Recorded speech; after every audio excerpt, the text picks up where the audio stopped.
Shalom dan selamat pagi Bapak Ibu Saudara yang terkasih di dalam kasih Tuhan Yesus. Pagi hari ini mari kita sama-sama datang di hadapan Tuhan. Dia Allah yang setia, Dia Allah yang mengasihi kita. Oh, syukur kepadamu Tuhan pagi hari ini bahwa kami masuk lebih dekat denganmu. Oh Jesus,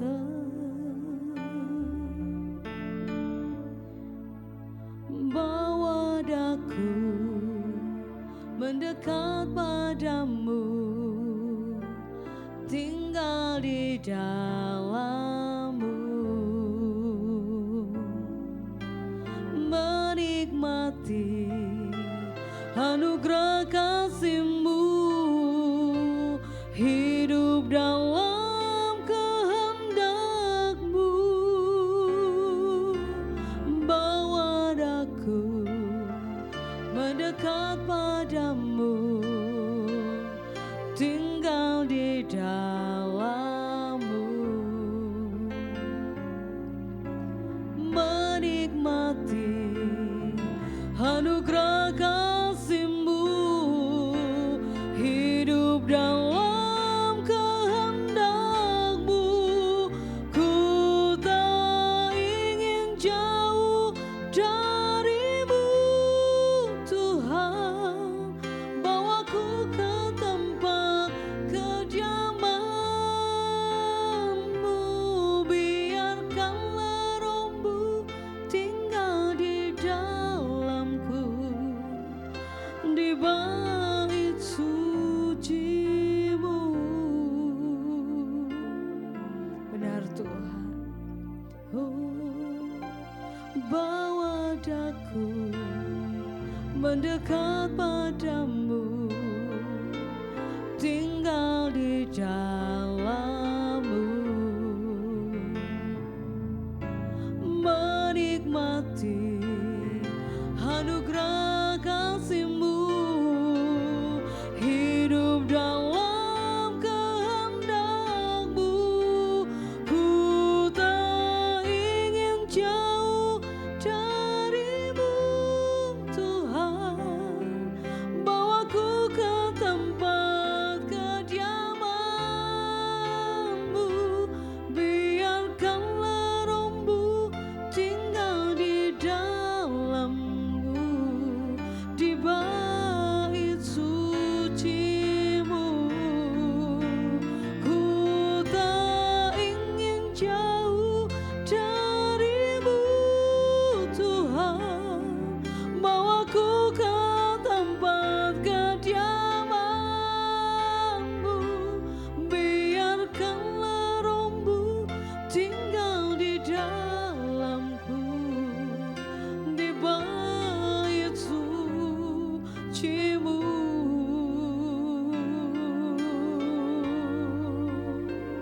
di bait suci-Mu.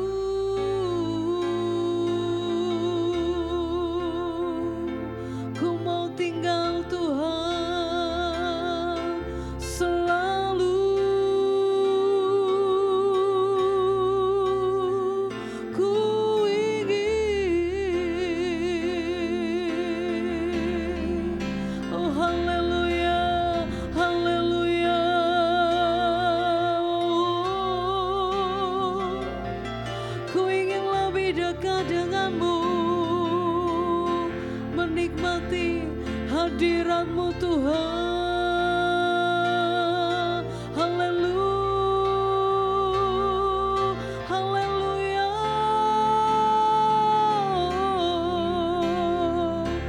bawa kami Tuhan lebih dekat dan lebih dekat, tinggal di dalam-Mu, nikmati anugerah-Mu Tuhan. Oh, Jesus, ku tak ingin jauh dari-Mu Tuhan, bawaku ke tempat kediaman-Mu, biar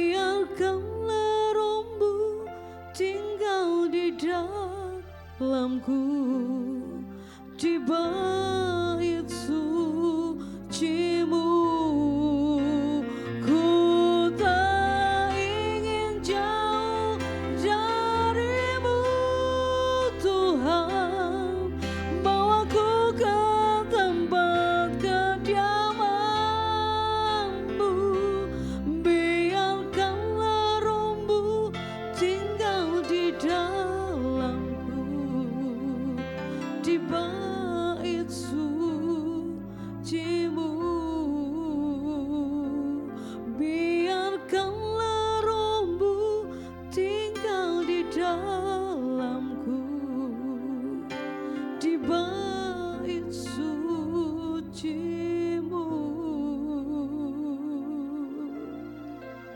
Kinamaya ralabase kiarara. Ya Tuhan, ini Tuhan pernyataan hati kami, bahwa kami lebih dan lebih lagi dekat dengan Engkau. Karena kami tahu bahwa Engkau adalah kekuatan hidup kami. Bersama-Mu Tuhan, kami boleh melakukan hal-hal yang ajaib. Terima kasih Tuhan Yesus. Berfirmanlah pagi hari ini, memberkati hamba-Mu yang mau menyampaikan firman-Nya Tuhan. Biarkan firman itu menjadi rema buat hidup kami, dan kami boleh menjadi pelaku-pelaku firman-Mu. Terima kasih Tuhan Yesus.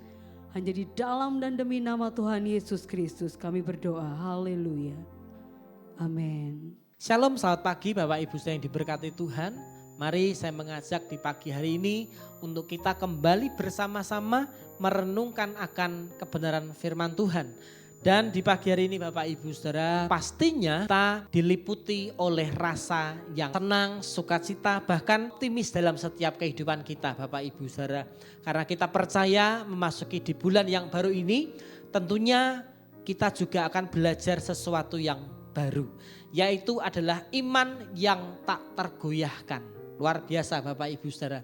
Jadi iman yang tak tergoyahkan itu seperti apa Bapak Ibu Saudara? Tentunya ini menjadi PR bagi setiap kita semua Bapak Ibu Saudara. Bagaimana di dalam menghadapi situasi, tantangan, kesulitan, iman kita tetap tidak tergoyahkan Bapak Ibu Saudara.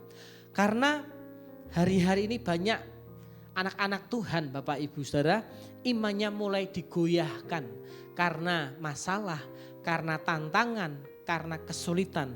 Dan setiap kita belajar bersama-sama Bapak Ibu Saudara, bagaimana kita memiliki iman yang tidak tergoyahkan dalam menjalani kehidupan kita sehari-hari. Ya, iman yang tak tergoyahkan dapat saya artikan bahwa kepercayaan yang tetap percaya dan taat meskipun di dalam situasi yang tidak menguntungkan di dalam setiap kehidupan kita. Dan kita tentu saja tahu Bapak Ibu Saudara, iman yang tak tergoyahkan bukan berarti iman tersebut dilalui tanpa adanya masalah Bapak Ibu Saudara. Dan pastinya tentu saja setiap kita punya masalah, kita punya tantangan, kita punya kesulitan masing-masing. Dan pribadi lepas pribadi tentu saja permasalahannya berbeda Bapak Ibu Saudara. Karena apa Bapak Ibu Saudara? Tuhan sudah memberikan porsinya masing-masing Bapak Ibu Saudara. Jadi jika pagi hari ini kita diizinkan oleh Tuhan, kita memiliki satu masalah, satu tantangan, satu kesulitan dalam hidup kita, maka niscaya kita akan mendapatkan kemenangan dari masalah yang kita punya. Jadi pagi hari ini Bapak Ibu Saudara, banyak sekali contoh-contoh di dalam Alkitab kita. Bagaimana tokoh-tokoh di Alkitab kita itu memiliki iman yang tidak tergoyahkan sampai akhir hidupnya. Ya, saya beri satu contoh Bapak Ibu Saudara, yaitu adalah Rasul Paulus Bapak Ibu Saudara. Kalau kita bercerita tentang Rasul Paulus yang latar belakangnya notabene adalah seorang penganiaya jemaat Tuhan. Tetapi kalau kita tarik ke sini Bapak Ibu Saudara, bagaimana ketika Rasul Paulus hidupnya ditangkap oleh Tuhan, maka ada sesuatu yang diubahkan dalam dirinya. Ya, jadi hidup Rasul Paulus ini mengalami pemulihan, mengalami perubahan menuju ke arah Kristus, Bapak Ibu Saudara. Jadi ketika Rasul Paulus itu ada di dalam penjara, terjadi gempa bumi dan dikatakan pintu sel dalam penjara itu terbuka. Tetapi Rasul Paulus pun tidak melarikan diri. Tetapi di situ Rasul Paulus tetap memuji, memuliakan akan nama Tuhan. Jadi pagi hari ini Bapak Ibu Saudara, apa yang dapat kita lakukan supaya iman yang tak tergoyahkan itu dapat kita bangun dalam hidup kita? Ada 3 hal yang dapat kita kerjakan supaya iman kita itu tidak tergoyahkan dalam menghadapi kehidupan sehari-hari. Yang pertama yang harus kita lakukan adalah kita mengenakan perlengkapan senjata Allah dalam hidup kita.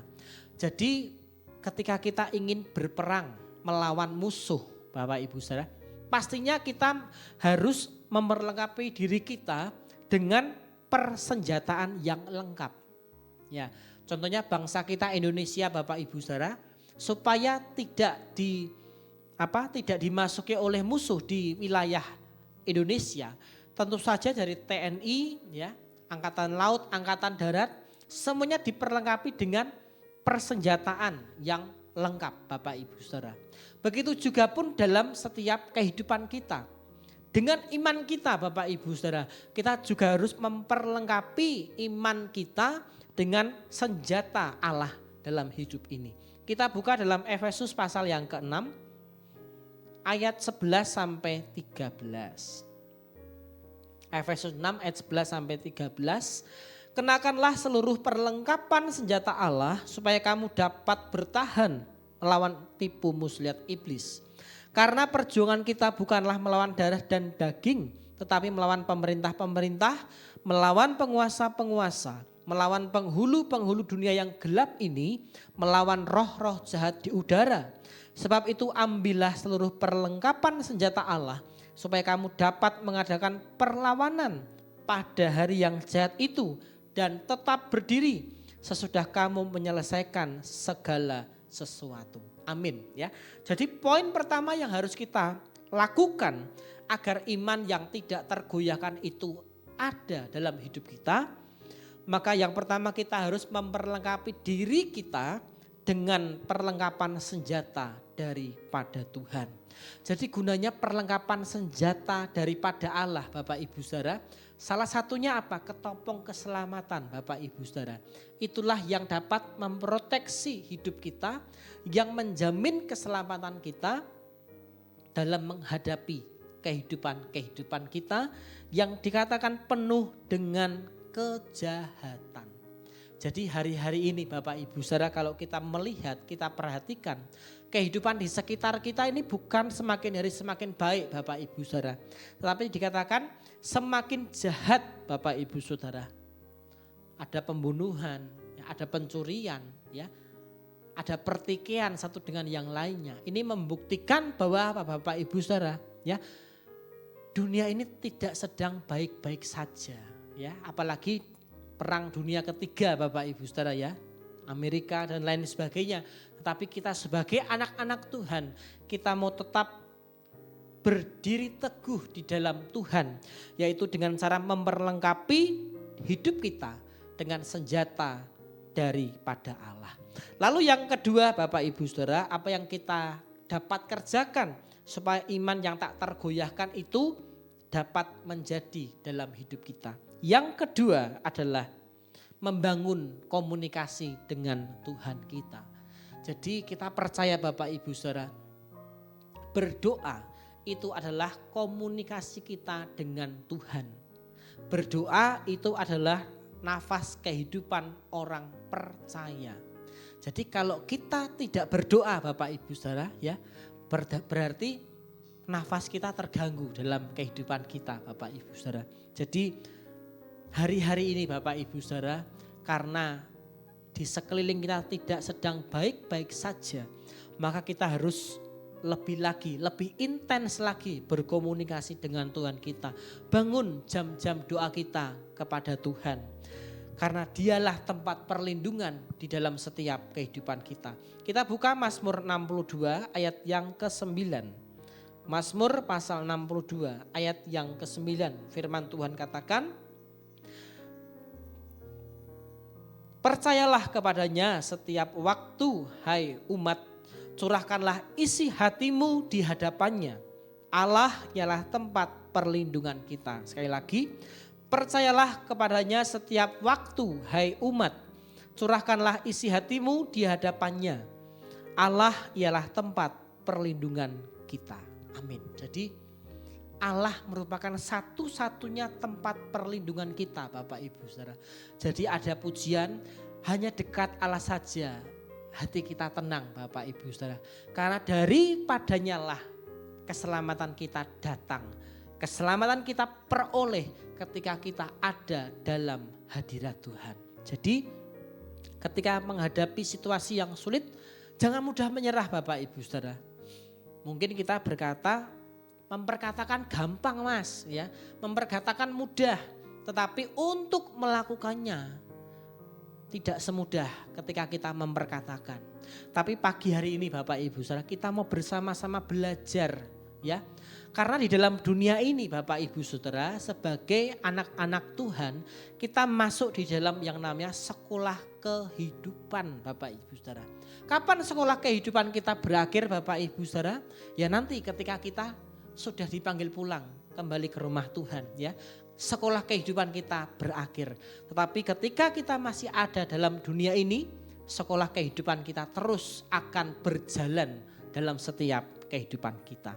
Lalu yang ketiga, bagaimana caranya agar iman yang tidak tergoyahkan itu menjadi bagian dalam hidup kita. Yang ketiga adalah miliki hidup dalam ketaatan kepada Tuhan. Jadi hati kita pagi hari ini Bapak Ibu Saudara merupakan pusat dari segalanya kehidupan kita. Jadi ketika ada dalam kondisi yang tidak enak, hati ini pusat dari segala yang ada Bapak Ibu Saudara. Tempat pahit, tempat enak, tempat yang tidak enak, muaranya di sana Bapak Ibu Saudara. Jadi kalau hati kita benar di hadapan Tuhan, maka seluruh hidup kita pastinya akan memancarkan kemuliaan Tuhan. Tetapi sebaliknya ketika hati kita tidak benar di hadapan Tuhan, maka hidup kita pun tidak dapat memuliakan akan Tuhan kita.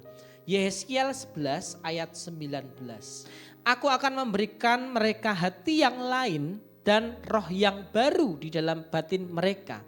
Juga aku akan menjauhkan dari tubuh mereka hati yang keras dan memberikan mereka hati yang taat. Amin, ya. Jadi kalau kita dalam kondisi yang terjepit Bapak Ibu Saudara, jangan keraskan hati kita. Jangan kita mengandalkan kekuatan kita sendiri. Jangan kita mengandalkan akan dunia ini Bapak Ibu Saudara. Karena apa Bapak Ibu Saudara? Ini loh, Tuhan berjanji memberikan roh yang baru, ya. Jadi artinya apa Bapak Ibu Saudara? Jadi kalau kita hidup dalam ketaatan bersama dengan Tuhan, maka Tuhan sendiri yang akan mengubahkan, Tuhan akan sendiri memulihkan keadaan kehidupan kita. Jadi kuncinya adalah milikilah ketaatan dalam menghadapi kehidupan sehari-hari. Memang tidak mudah Bapak Ibu Saudara ketika kita menjalani kehidupan kita. Masalah tidak diundang pun dia datang sendiri, ya. Dan perginya lama Bapak Ibu Saudara, tergantung ya iman kita dalam menghadapi masalah tersebut. Jadi pagi hari ini jika kita ingin memiliki iman yang tidak tergoyahkan di dalam menghadapi semua masalah dalam hidup kita, maka kita kenakan senjata daripada Allah, yaitu kita berkomunikasi dengan Tuhan. Dan yang ketiga, milikilah ketaatan di dalam menjalankan kehidupan kita bersama dengan Tuhan. Amin. Mari bersama-sama kita berdoa. Kami mengucap syukur Tuhan di pagi hari ini atas kebenaran firman-Mu. Mari ajari bagi setiap kami ya Tuhan, untuk kami terus memiliki iman yang tidak mudah goyah di dalam kami menjalani hidup kami yang semakin hari semakin tidak menentu ya Bapa. Namun kami tahu Tuhan, ada pribadi-Mu yang senantiasa memampukan, menguatkan, bahkan memberikan dorongan kekuatan dalam hidup kami. Mari Bapa, kami menyerahkan seluruh aktivitas hidup kami pada kesempatan hari ini. Kami percaya Tuhan sendiri akan membuat kami berhasil, bahkan tangan-Mu sendiri Tuhan yang akan memberkati akan setiap kehidupan kami. Kami menyerahkan seluruh kehidupan kami pagi hingga malam nanti ke dalam tangan kuasa-Mu. Jadi dalam nama Tuhan kami Yesus Kristus kami sudah berdoa. Haleluya.